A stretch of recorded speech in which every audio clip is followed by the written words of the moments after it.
Alright, if you play video games on a PC, you probably already have a gaming laptop or a gaming PC with a really nice monitor.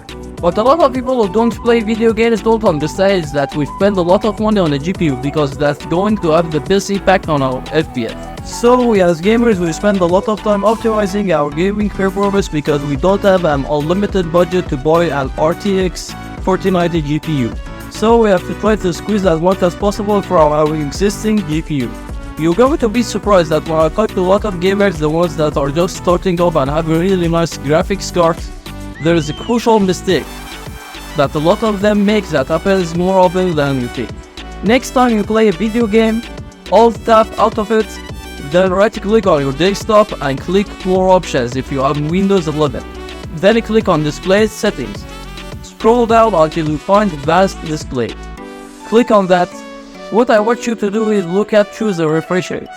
You'll be surprised how many times I've seen people have a really nice graphics card but still play at 60 FPS. Make sure that this matches with the maximum refresh rate of your monitor.